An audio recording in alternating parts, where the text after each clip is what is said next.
Hi, everybody. Welcome to Holding a Hand Through Hell. Welcome back. Today, I'm going to be talking about Kelly Thomas and how he relates to my story. Kelly Thomas was a young man who had severe schizophrenia. The police in his area was well aware of who Kelly's father and family were and of his mental health diagnosis. And this was back in 2011. He was essentially beaten to death by the police department. Um, it really has hit a chord with me, but back then even, and now. And I feel like the reason that it's hitting such a chord this year and at this specific time is the fact that my son is the age that Kelly was when he was killed. And I know it was a big news story and it lasted for a few years and stuff, but it hasn't gone away for me anyways. There have been some improvements, but not enough, I feel, and there needs to be more done. And the reason I'm bringing this up is because I also ran across a couple of things that I had written at the time, and one of them was a letter to the actual police department that I sent over to the chief of police and to the police department, but it's also another one is an article that or a letter or email that I had sent to a news station about this particular subject. And I've reread it, and it is still and holds so much impact and truth today as it did when I wrote it. And that was it's 2024, so almost 13 years ago. And it still holds true today. And I'm gonna read a little bit of it. Well, actually, I'm not gonna read a little bit of it. I'm gonna read the whole one, the whole thing. Now, the email I sent over to the radio station, I did it in sections. I put it under social problems and responsibility, choices that are daunting, a patient's rights interfering with safety. And I had written that out. I think I lost a page somewhere. Where did I? Sorry. Sorry about that. Oh my gosh. Maybe I should be a little bit more organized, huh? Nope, I did. And then it says the bottom line. And I left my name, phone number, email, and address for the social media radio station. I sent it to a news station and a radio station. So the first one is the one that I sent to the newspaper and to the radio station. So what this is it's titled mental illness, and it's in response to what had happened with Kelly. Social problem and social responsibility. Recent events in Fullerton, California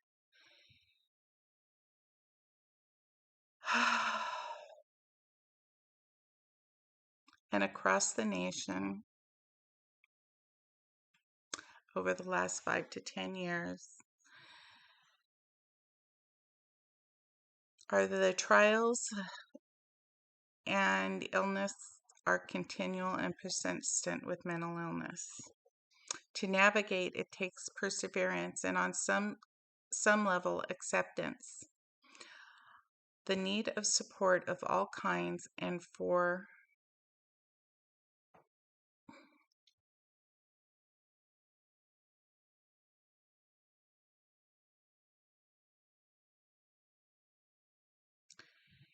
that support to be offered at different levels, at different times, and on varying degrees, making it a social issue. For society to think that people can just take their meds and get on with it is naive, and to not think that there is a community responsibility to these people, I find criminal. Yes, I know, but it is criminal to know that mental illness exists and think it's not a community problem, and not to have services or plans for it is criminal and irresponsible. When face to face with mental illness, there seems to be a direction or no direction. Only, here is all the information, now figure it out. I had to call a family member to say, the life of my son depends on what you tell me now. What is wrong with my aunt? The choices are daunting. No one had you take this first step, which will lead to this step. And if your step splits, make sure you don't forget which path you took and which one you're on now. If you go this way, it happens like this. But if you go this other way, it might go like this. Have I lost you yet? Because I got lost. And I'm not an unintelligent person, nor do I think that others out there are. There are varying types of intelligence, just like there are varying forms of mental illness. But the point is to have the information and to demystify and educate. When in the 1970s all of the exposés came out on mental health hospitals and their abuses, was a time when we were trying to shove it away from public view, and we needed to see those abuses and to give the mentally ill protection. However, that being said, now we have done such a, not to say we have done such a good job of protection of the mentally ill, it's personal rights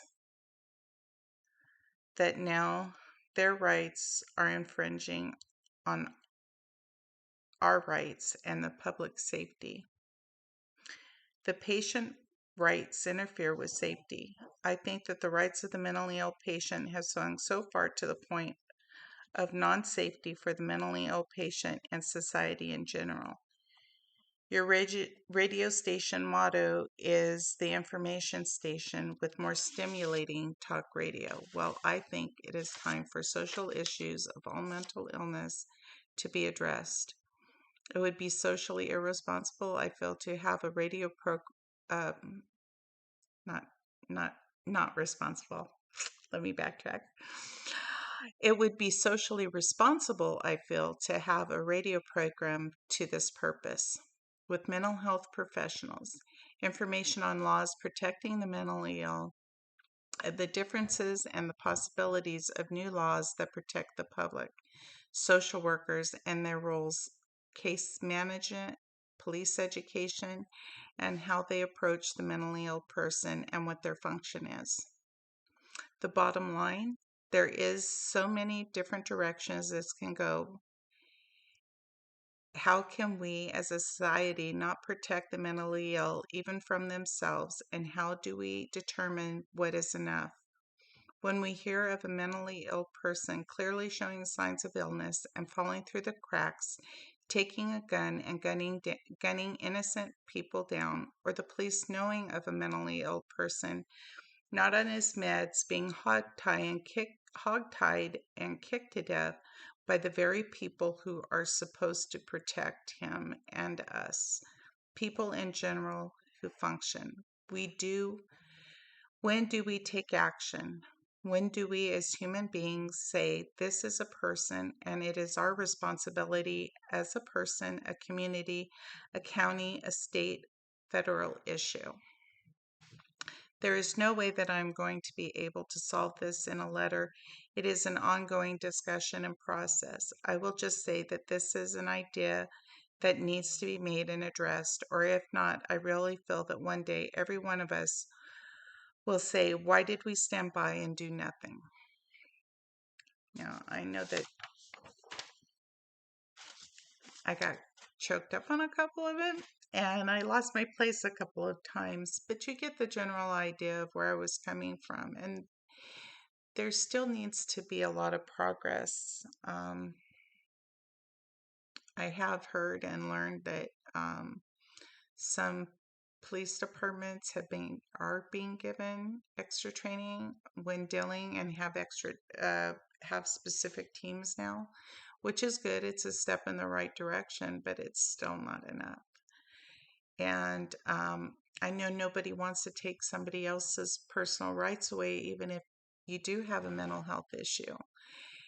And it's finding the balance, because there's consequences for all of us. And this is my opinion, okay? Doesn't mean I'm right. It just means this is my opinion. Everybody has something. Everybody has something that they need help on, whether it's depression or bipolar or schizophrenia or more serious issues than others. But it doesn't need to be shoved away. And it is a social problem because it affects everybody. It doesn't just affect the person who has this severe or gravely mental illness, it affects everybody. It affects their family, it affects their friends, it affects society in general because it's not discussed and it needs to be. That was one note that I sent. And then I have another one that I wrote that I actually sent to the Fullerton Police Department. Well, it wasn't really sent to the police department. There was an open forum, and I did send the printed copy form over, but it was an open forum, and I'm trying to remember.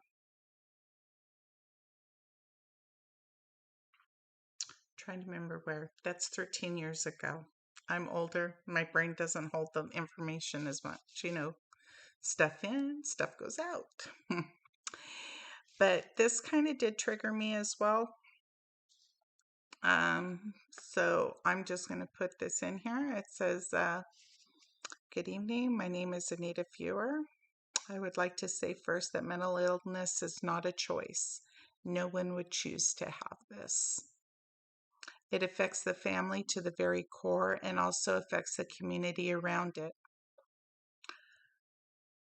When you are a police officer or a department, you are to protect and serve the community. The mentally ill and homeless are included in this as well.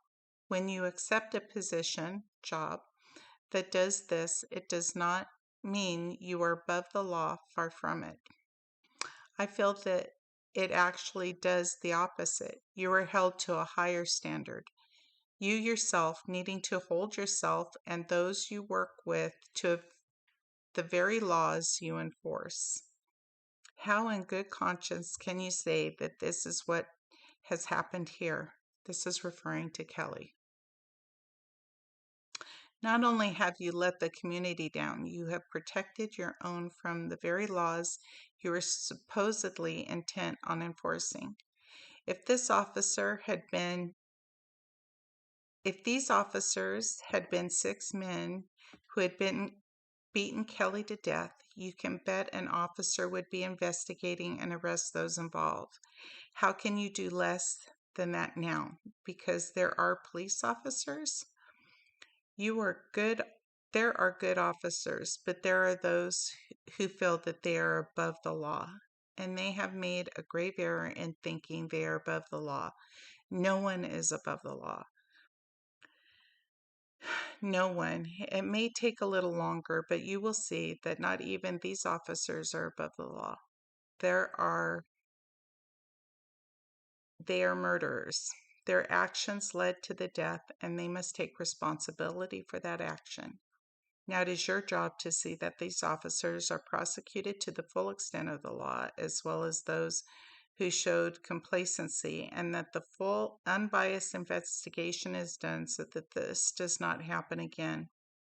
We cannot undo what has happened, but we can sure as hell make sure it does not happen again, and see that these officers that remain are given the proper tool the see that the officers that remain are given the proper tools and education on handling these matters as a mandatory continuing education as opposed to voluntary. This has caused me to take action. I am now becoming active because you and your complacency, as well as my own, this is this very well could have been my son, and if it had been, the guilt I would feel at not having done more would be too much. So I feel that I owe Kelly and his family this as well as my son, to be active as I can to improve education and laws that protect the mentally ill, but even more than that, make it so that those who protect and serve as well as the elected politicians are held accountable. Now, I've had a few interactions with police departments in multiple jurisdictions, and I can see the officers' frustrations because they're really not supported. But at the same time, I see the help that is needed for the person, right? So some of the officers and my personal interactions has been less than stellar. I've had a few good interactions, but more on the negative, as they didn't want to be able to step in and place my son on a hold.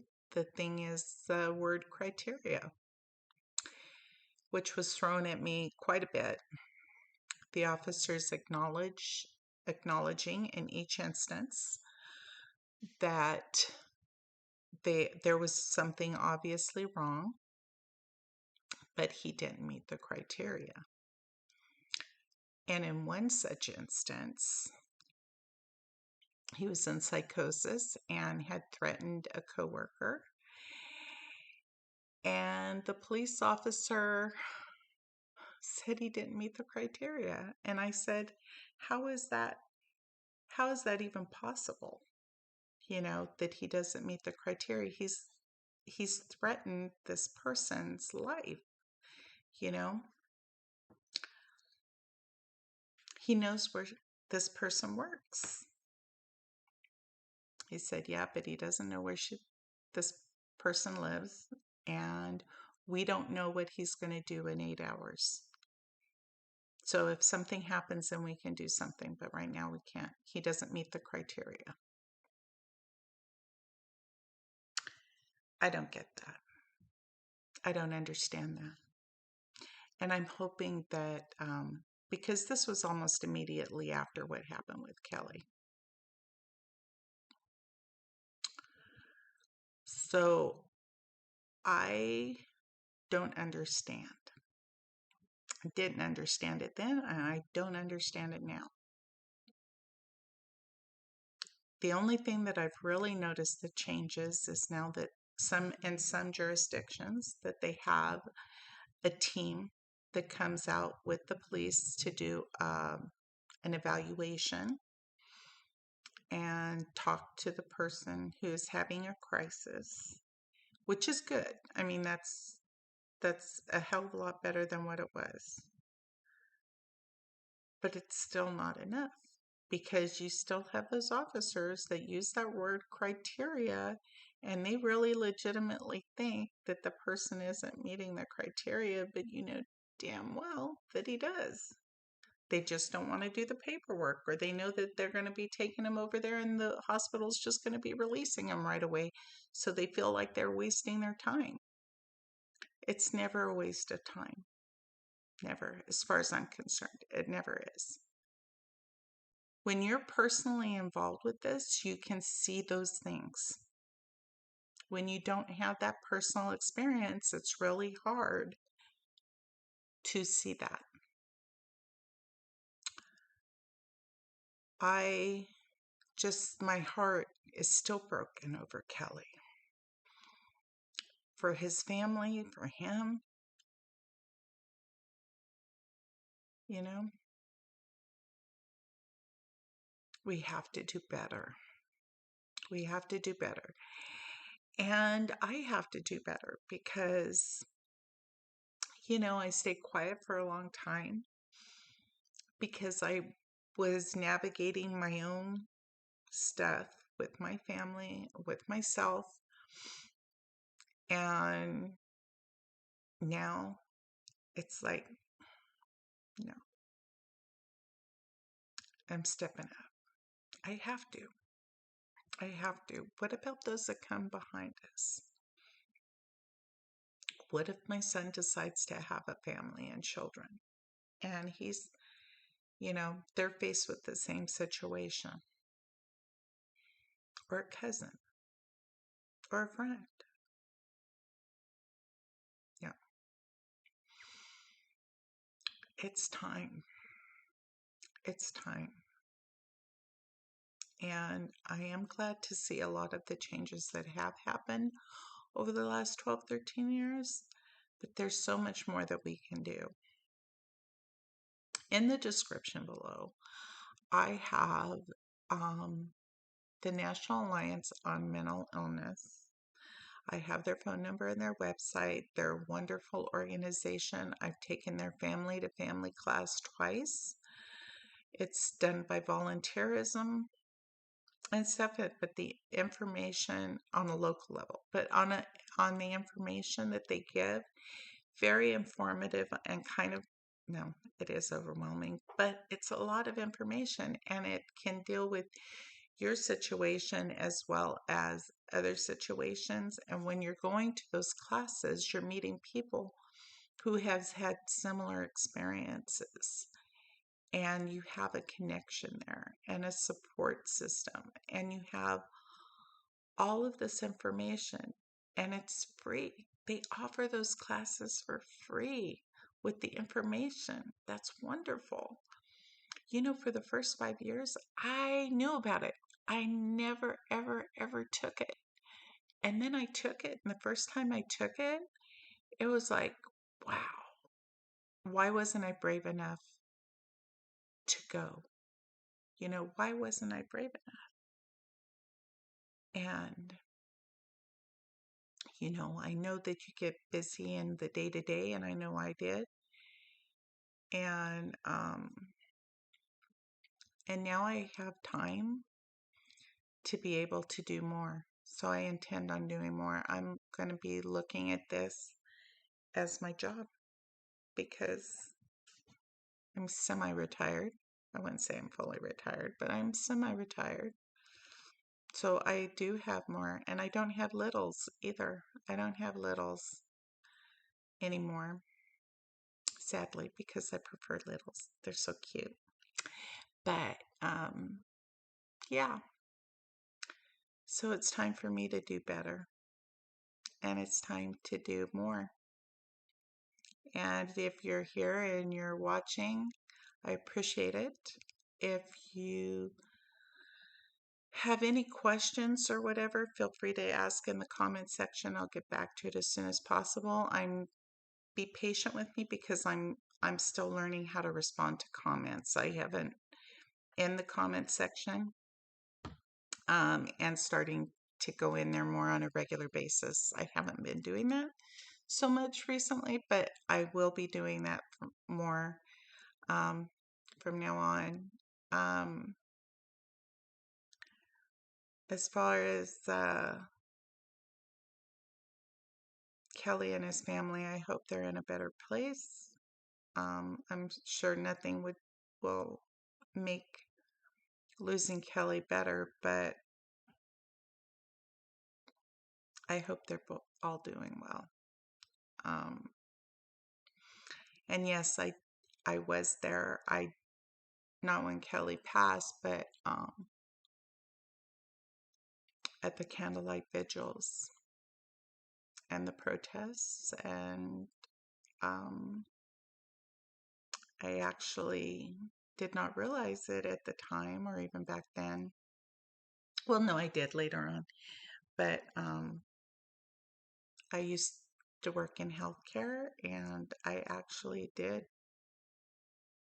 have Kelly as uh, a patient. So,